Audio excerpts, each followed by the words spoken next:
Vamos falar um pouco sobre positividade tóxica e a falsa imagem virtual?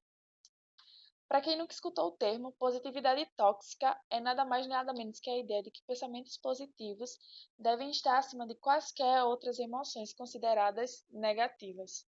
E a prática em excesso desse pensamento pode gerar um comportamento que reprime todas as emoções que a gente considera negativa e, consequentemente, afeta a nossa saúde mental. Quais são as consequências da positividade tóxica? A positividade tóxica é vista como um problema social, pois ela vem de um pensamento sobre excluir e inviabilizar uma série de expressões emocionais que são completamente naturais, completamente normais, fazendo com que as pessoas tenham sentimentos de inadequação e que acabam se prejudicando ainda mais a situação. No caso, uma das grandes consequências da positividade tóxica é essa descarga na nossa saúde mental, de que não é normal a gente se sentir triste, não é normal a gente se sentir para baixo, não é normal a gente ter medo de algo ou se sentir sobrecarregado. O pensamento sobre a positividade tóxica é que isso não é legal e que você deve sempre olhar o lado bom das coisas. E isso acaba, de certa forma, prejudicando demais a nossa saúde mental. Como surgiu? A positividade tóxica teve início na pandemia e um grande exemplo era que muitas pessoas buscavam enxergar sempre o lado positivo e ficar chateado com quem alertava sobre o real perigo da doença. No caso da pandemia do Covid-19, as pessoas queriam sempre olhar o lado positivo, sempre olhar o melhor lado e acabava que elas desprezavam ou diminuíam o real perigo da doença por querer sempre olhar o lado bom das coisas. E no tempo também que o termo surgiu, ele veio com uma frase que foi um famoso bordão onde as pessoas falavam e tá tudo bem. Ela teve uma forte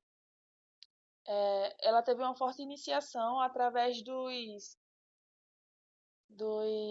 Instagram, onde blogueiros e influencers que não eram a favor da positividade tóxica e vinham alertando em seu Instagram sobre, falavam e tentaram implementar esse bordão sobre tá tudo bem você se sentir mal às vezes, tá tudo bem você estar para baixo, tá tudo bem você não ter um dia bom e que isso é normal. Então a frase tá tudo bem, ela veio para gerar isso. Porque o ponto é que quando um sentimento é ignorado, isso não significa que ele vai deixar de existir ou que ele parou de lhe afetar. Na verdade, você só vai estar encobrindo e não aceitando as suas emoções, e com isso você não vai aprender a lidar com elas. O que vai acabar que num futuro próximo, você vai ter uma descarga tão grande desses sentimentos que você vai se sentir totalmente exaurido. Você não vai saber mais o que fazer, porque no começo você não soube lidar com essa emoção, com esse sentimento, pelo fato de você estar sempre encobrindo ela, sempre encobrindo ela. E é uma emoção normal, natural, que é do ser humano de cada um e todo mundo passa por coisas assim. Então, para você que agora sabe um pouco sobre positividade tóxica, eu vou mostrar agora 4 sinais para identificar se você tem ou não uma positividade tóxica. E a gente começa pelas sugestões para pensar positivo, que é uma coisa que geralmente todo mundo faz e que a gente faz até sem perceber. É, é uma prática muito, muito comum da positividade tóxica, que é insistir que é possível ser feliz todo o tempo. Que você basta sorrir, mostrar alegria, pensar em coisas boas para acabar com a sua tristeza. Então, em vez de você sentir a tristeza, você fica, não, é só eu pensando em coisa boa, é só eu tentar ser feliz, é só eu sorrir que isso passa. Então, você vai estar negligenciando aquela sua emoção. Em vez de sentir, você vai estar só encobrindo. Uma situação de exemplo é: você está no seu trabalho e você chama a sua liderança para uma conversa. Você vai conversar sobre não se sentir bem com o trabalho e que a função está te acumulando e está aqui gerando uma crise de ansiedade em você. E aí você escuta frases como: já tentou pensar positivo? Ou veja o lado bom, pelo menos você tem um trabalho. E isso meio que invalida todos os seus sentimentos, toda aquela sua angústia e aí você começa a se sentir culpado por não fazer o suficiente ou por achar que você está se vitimizando, quando na verdade você está sendo uma pessoa normal e sentindo as coisas que você tem que sentir. Então, essas frases, pronto, elas geram muita culpa no indivíduo por achar que ele está se vitimizando. Outro ponto são as frases prontas. Como eu estava acabando de falar, frases do tipo: não desista, vai ficar tudo bem. Já tentou olhar o lado positivo disso? Mesmo sendo comum no nosso dia a dia, quando queremos torcer por alguém, geralmente a gente usa muito esse tipo de frase, mas que às vezes usada de forma incorreta, elas acabam sendo não empáticas. E um exemplo disso, um exemplo muito prático disso, que eu acho que muita gente já passou, é quando você está sobrecarregado ao ponto de ter uma crise de estresse no trabalho ou até mesmo na escola.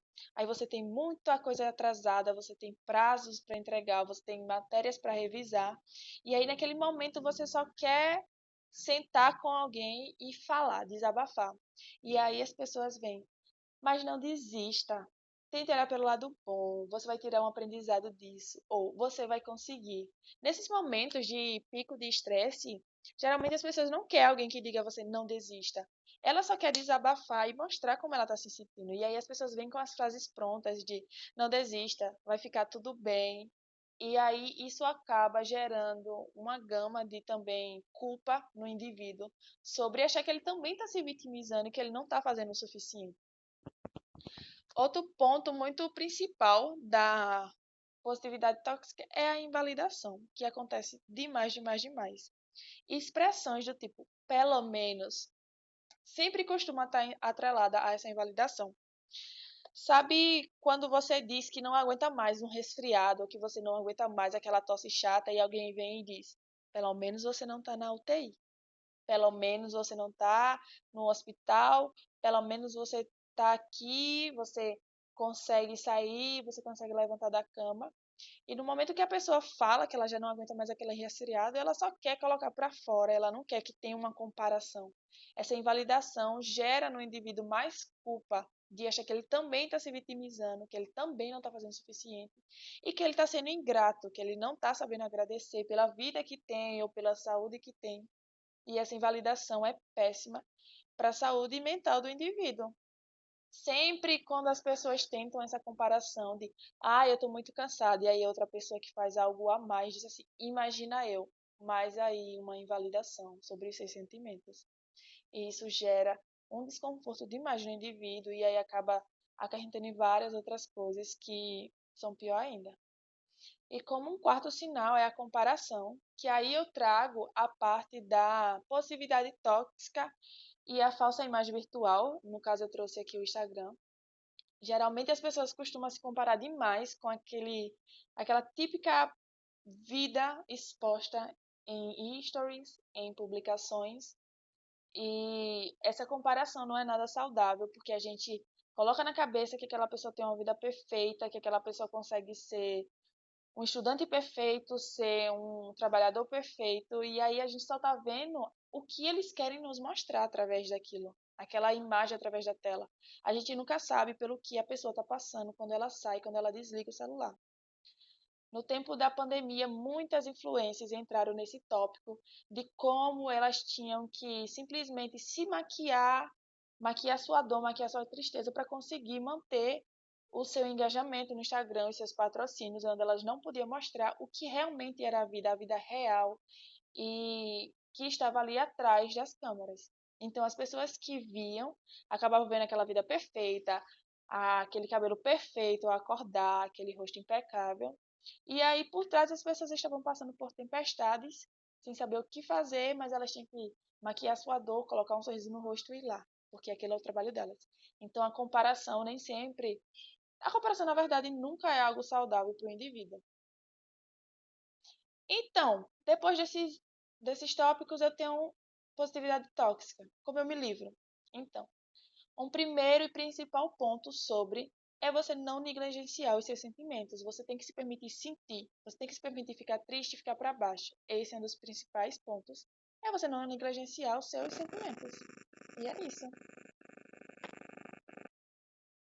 Retire os óculos do otimismo. Às vezes, isso é o que você pode fazer por si mesmo para ajudar ainda mais nessa sua busca por se livrar dessa positividade tóxica.